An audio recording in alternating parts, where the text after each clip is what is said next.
For 3 decades, successive governments have promised to get tough on illegal immigration. According to Home Office figures, in the last 7 years alone, around 500,000 people have claimed asylum in the UK. 200,000 of those came in on small boats. Most of the others were visa overstayers. In that time, around 60% of all asylum claims have been granted refugee status, including those granted after appeal. An estimate showed that 66% of adults with refugee status are now claiming universal credit. That means that up to 300,000 people who illegally entered or remained in the United Kingdom since 2019 have been granted refugee status. Most could now be claiming benefits, including housing benefit. By 2030, this number could be over 400,000.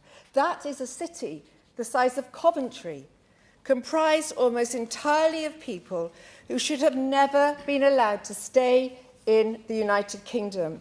And the frightening thing about these numbers, going back decades, we actually have no real idea just how many illegal immigrants and visa overstayers are in this country, living under the radar in our communities. Poor record keeping by the Home Office means that the estimated population of people with no right to remain in the United Kingdom is highly likely to be over 1 million. Thousands go missing every year, and the government still fails to properly monitor whether migrants leave the UK after their visas expire. Labour say they're tackling the problem, but they're simply increasing the speed that illegal immigrants are granted asylum. They have increased the legal aid for appeals by 30% to over £60 million a year, and we currently have a record 80,000 appeals underway. And since Keir Starmer has been Prime Minister, we have seen more than 72,000 small boat arrivals with no serious attempt to stop them. But why is all this such a problem? Because their presence corrodes the rule of law, costs billions in accommodation and welfare costs, distorts low-wage labour markets, and signals to the world that Britain's borders are open. Illegal immigrants from some countries have a medieval attitude to women and girls. Sexual assault and rape by migrants from certain countries is far higher than our own indigenous population, 20 times higher for those from Afghanistan. There are documented examples of illegal immigrants loitering outside schools, filming children, following girls, trying to engage with them for sex. Let me give you some specific harrowing examples. Sheriz Malik, illegal immigrant of Pakistani origin, less than 12 months in the UK, and he had raped a vulnerable young girl in a park in Sutton in Ashfield. Denj Majek, illegal of Sudanese origin, arrived in the UK July 24. By October 24, he had stalked and murdered 27-year-old Rhiannon White.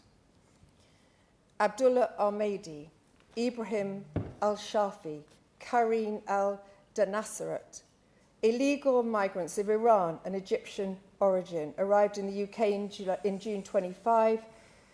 By October 25, they had targeted a young vulnerable woman on a night out in Brighton, beaten her, choked her, and gang raped her. I could go on. There's pages of examples. The safety of women and girls in this country is at risk because of our immigration policy.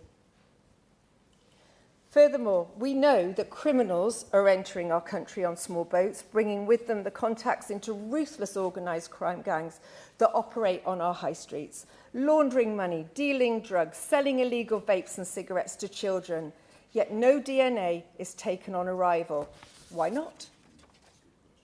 And what about our homeless veterans or those British citizens on housing lists who find themselves pushed aside and left behind in favour of housing illegal migrants? The total annual cost of the asylum system is over £8 billion and rising. We cannot sustain this situation. We are not a food bank or a hotel for the world. Illegal immigration is helping to bankrupt this country. Our high streets are being overrun by crime, our women and girls are under attack, and our culture is under threat. Why does anyone think that that is okay? We need to detain and deport every illegal immigrant that lands on our shores. We need to put the Navy in the Channel and stop them landing on our shores. Those that are here illegally need to be moved offshore and processed and returned to their country of origin. We need to leave the ECHR to put an end to the years of appeals that mean that hardly any illegal immigrants are ever deported.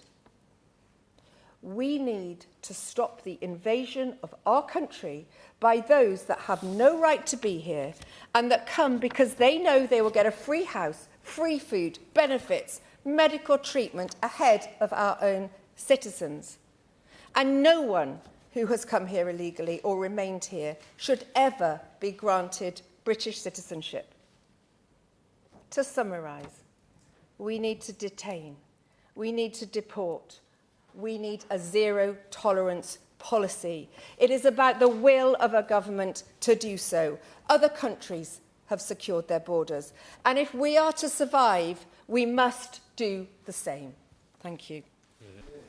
It's a pleasure to serve under your chairmanship today, Mr Twigg. And I'm grateful for the Honourable Member for Berwickshire, Roxburgh and Selkirk for moving this motion, and to the vast number of people, 720,000, including 1,093 from my constituency of Tatton, who signed this important petition and prompted this debate calling for offshore detention and deportation of illegal immigrants. Now, according to the Home Office data, just under 77,000 illegal immigrants have arrived by small boat since Labour took charge in July 2024. The average daily arrivals under Labour is around 104 per day. That is 94% higher than under the previous Conservative government, an extraordinary increase. And on Friday, just gone, the 10th of July, another shameful record was set. The highest number of illegal immigrants on a single dinghy, 128, arrived in the UK. And in total on that day, 225 arrived in 3 dinghies. Now, this is from a government that pledged to reduce illegal migration, promising to smash the gangs. And yet, those promises turned out to be just smoke and mirror.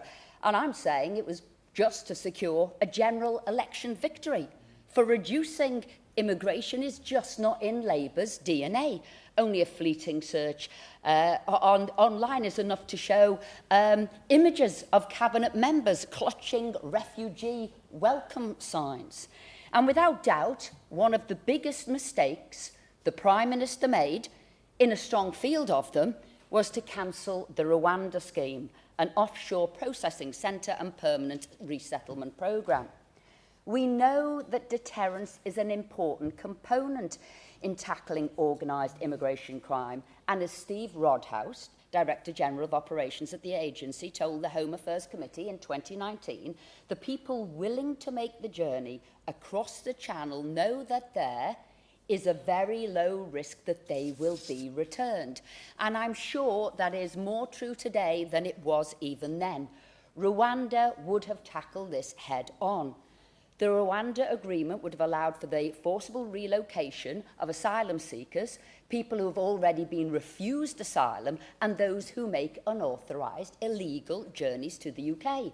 Rwanda would then grant them asylum or permanent residence. It was a scheme that the National Crime Agency described as a deterrent. In fact, we were starting to see dinghies from France heading to Ireland and other countries. There was a drop in channel crossings in 2023 after the plan was announced, going from 45,000 illegal crossings in 2022 to 29,000 in 2023, a 35% decrease.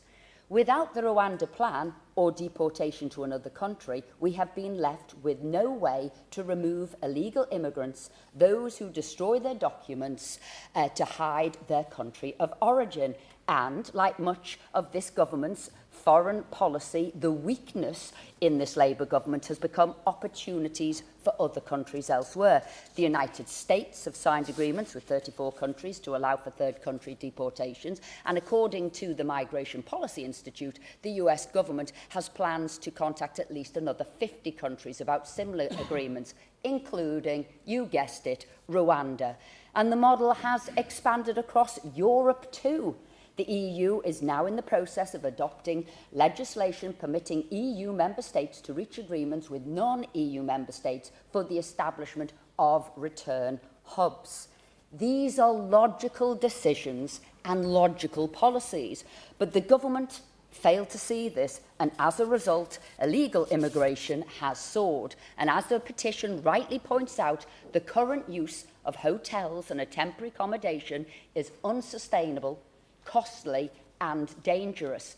We simply cannot have people breaking into our country and being rewarded for their criminality with hotel accommodation, healthcare, travel, translation services, recreational facilities and more, costing the British taxpayer billions of pounds a year. And we have seen just how dangerous it can be with horrific case after horrific case. Just as the brutal and frenzied murder of Warsaw hotel worker Rhiannon White by a Sudanese illegal immigrant who just arrived by small boats 3 months previously showed. And Mehdi Nur, a Somali national, walked into a bank and stabbed a father of 3 dead. Hadish Kabatu arrived by boat and was then convicted of multiple sexual assaults. And then Ahmed Malaki, guilty of raping a 12-year-old. This is the reality of not knowing who is coming into our country. Not only are these policy failures putting communities in danger, but it is downright unfair on society to prioritise illegal immigrants in this way. Just look at the plan there for Stoke Heath in Shropshire, where the Home Office was all set to move immigrants into brand new housing. An absolute kick in the teeth for local families who were told that that estate would offer affordable or social housing for them. Many who'd been waiting on a housing list for years. And what about veterans? Where's their brand new housing? Where are we housing them? No, thankfully, this community seems to have stopped that in its track, having put up fierce opposition to this government. And the Home Secretary now tells us that new built estates like this will never be considered again. Well, we can only hope that that is true. Labour have not smashed the gangs as promised, but they are certainly succeeding in smashing our local communities. Forced to play host to sudden influx of illegal immigrants, this government talks tough, but that's all it does, talks tough without action.